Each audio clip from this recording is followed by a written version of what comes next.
Hello, my virtual friends. Welcome back to Social Studies. Today, we are going to continue talking about some significant people that were in the Civil War. So yes, we are continuing our Civil War unit. However, we are going to focus on one particular person this week that I feel that we cannot leave this person out at all. What this person did during the Civil War was a game changer, okay? And we're also going to mention a couple of other things today that I'm really excited to share with you guys because I didn't even know about all of this until recently, and I feel that this is so important to share with you guys. So last week, the important figures that we talked about were Abraham Lincoln, Jefferson Davis, Robert E. Lee, and Ulysses S. Grant. We discovered that Abraham Lincoln, he was elected president of the United States. And when the North and South were just going and going and going, and the South seceded from the United States, they elected Jefferson Davis as the Confederacy president. Now, of course, we all know that was not working for Robert E. Lee.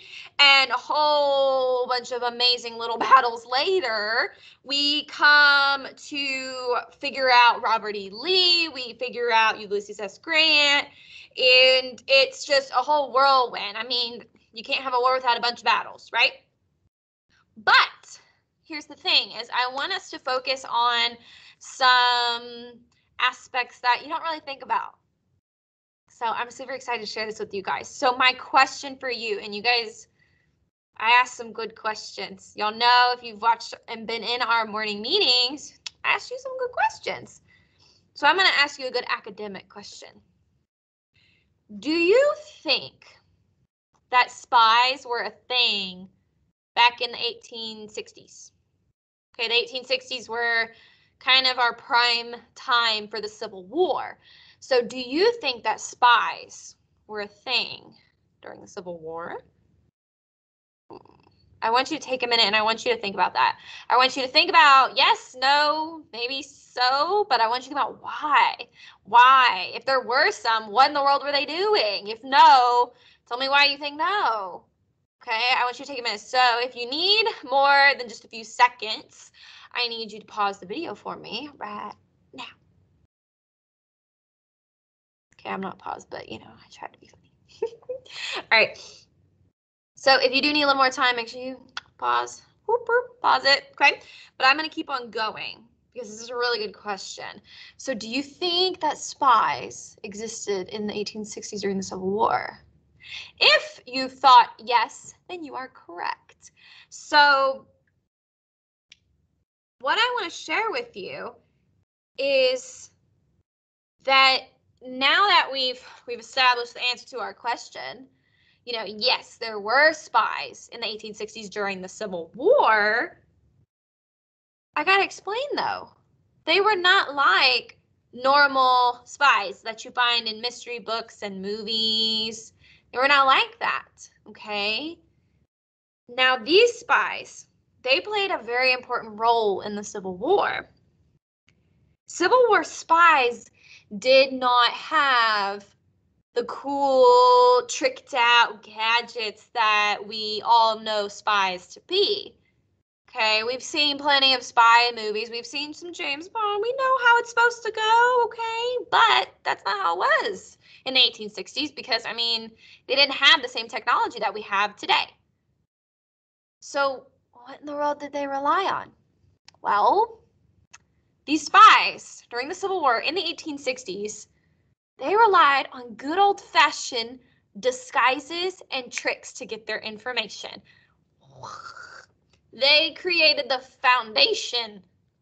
All right, they had the old-fashioned disguises that you could not tell who they were, and the tricks that would have you just thinking about. So we're going to talk about these spies. Now, here's the fun part. These spies, they were happening during the Civil War, but these spies, they were not soldiers. No, all the men were busy fighting all those battles that were happening during the Civil War. They were occupied. They were occupado. I mean, it was just not happening. There would only be so much that they could extend. They needed every man they could have on any and every single one of those battles. Who do you think were the spies? Ooh. If the men who are soldiers were not the spies, who were the spies? Have I intrigued you? Have I gotten your little noodle running? Well, these spies were the women who were at home. Now, here's what I want to share with you. I'm going to share you a couple, just two spies that were on each side, because during the Civil War, the North and South, they had plenty of female spies who could just infiltrate with their disguises and their tricks and just be wonderful. Now, the thing is, though, is that each side could not prevent the other from infiltrating.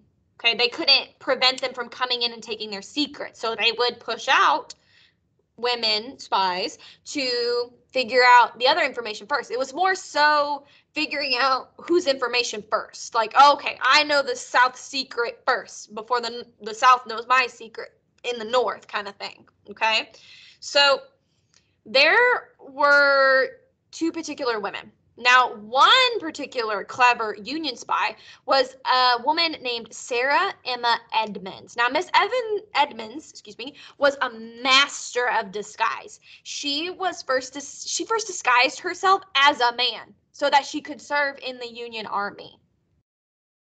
Do you know how hard that is? That's pretty hard.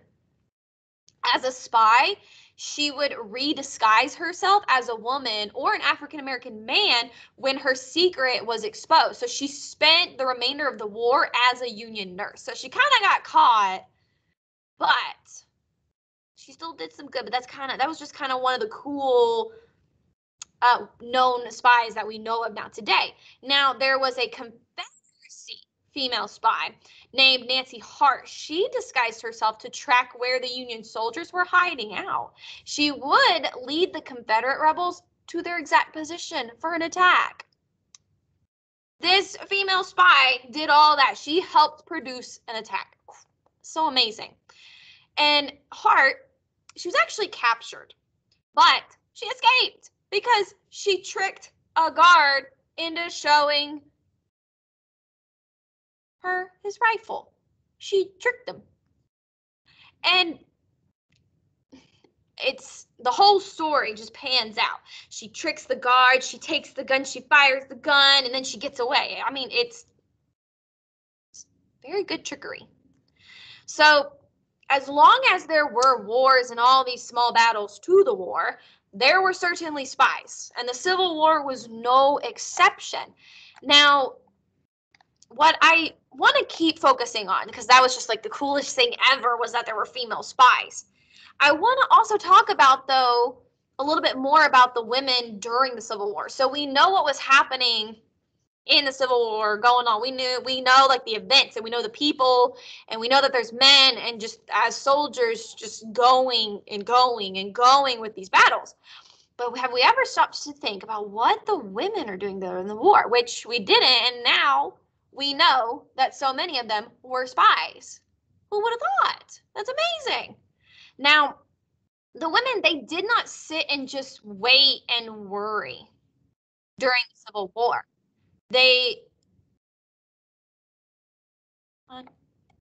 My video is having some issues.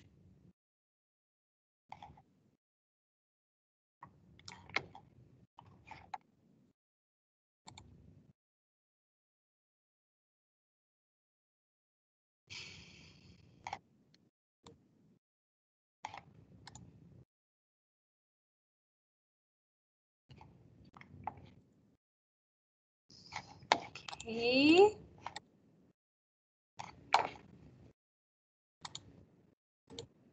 That's happened.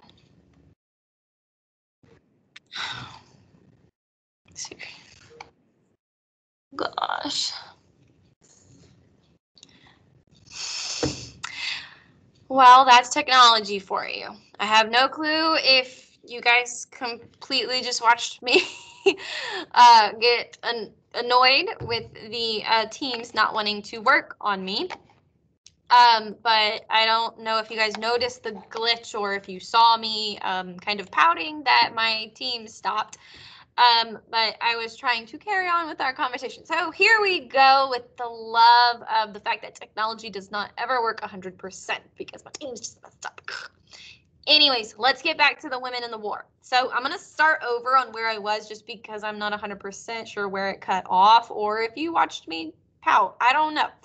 So like I was saying, the women, they didn't sit around during the Civil War.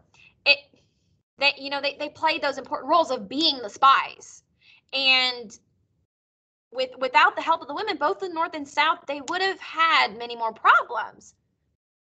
I mean, first of all, there's the spy thing.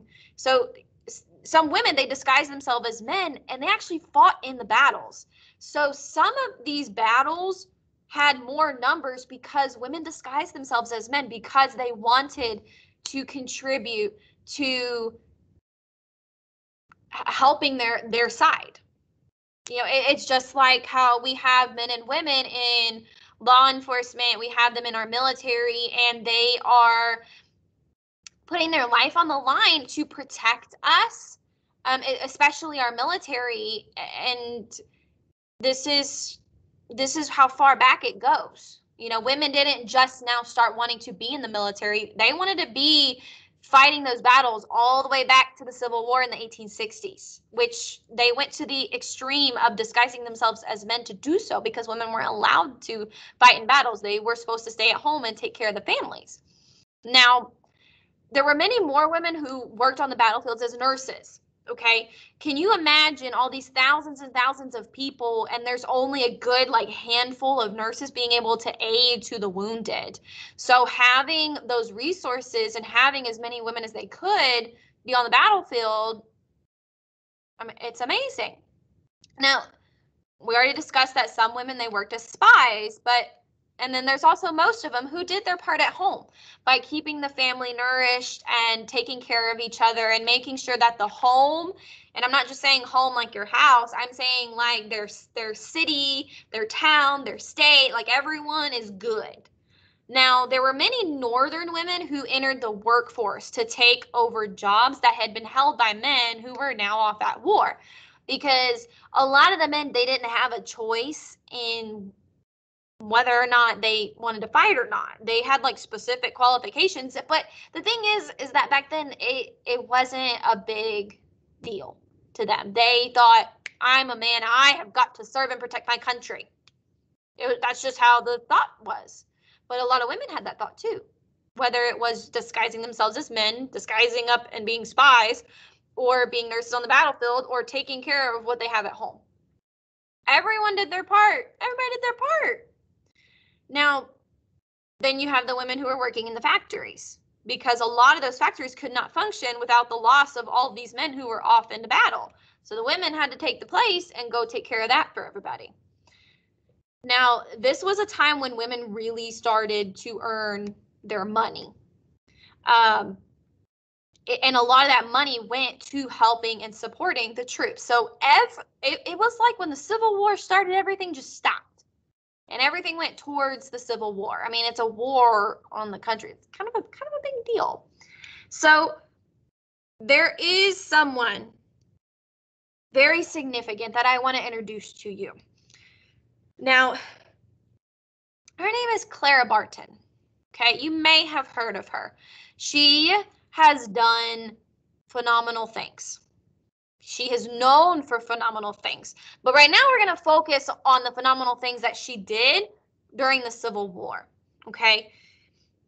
And her efforts during the Civil War might not seem like, oh, she's famous for that. No. She's famous for many, many other things.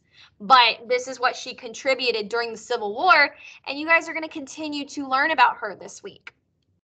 So, Clara Barton, during the Civil War, she had come to the realization that there is not enough supplies to take care of these wounded soldiers. So she decided to put in an advertisement in a Massachusetts magazine. Now, y'all know advertisements. Typically, we see advertisements on TV, like advertisements for a toy or a restaurant, like a McDonald's ad. Okay, she put an ad in the Massachusetts magazine begging, not really begging, but she was asking for supplies. It was mostly medical supplies so that they could take care of these soldiers and be able to help them. Now, typically, people don't think this is going to work, but it does. It does.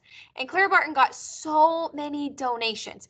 She got so many donations that she had to create an organization to distribute those materials. She had gotten so many. Now, she didn't stop there. Okay, she did not stop at creating an organization, which you will find out what that organization is, but she did not stop at that organization. She decided, okay, I've done my part at home. I want to go to the battlefield. So she got permission from a general to be able to travel to the battlefields and help distribute medical supplies and help any of the wounded soldiers. And because it was very limited on the nurses, like I told you earlier, it's very limited on the nurses. One, because they can't spare anything going wrong, but it's also they can't afford very much. Anyways, so she was given permission to travel to the battlefields and help. Now, this is where she got her nickname. Her nickname is the Angel of the Battlefield. So if you think about it, she was on the battlefield and she was saving people's lives, okay? Which is why they referred to her as the Angel of the Battlefield. And she didn't stop there. So she was helping with kind of towards the beginning, in the middle, and she's also helping towards the end. She didn't just give up after everything was settled. She kept looking. And what I mean by she kept looking was she kept looking for missing soldiers. There were so many missing soldiers and so many families who didn't know where their family member was, that Clara Barton decided, you know what, I am going to help find them. So she would search and search and search and help find any missing soldiers. Now, I don't want to give away everything that she's done, because you guys are going to identify and discover different things about her this week that really did contribute to the Civil War, and it's going to help you with understanding a lot of other things during the Civil War. So for your assignment today, you're going to answer some questions on today's video, and throughout the week, you're going to be discovering more things about Clara Barton. And as always, my friends, if you guys have any questions, you know where to find me. So I will leave you at that. Have fun discovering and identifying my little historians. I will see you in the next video.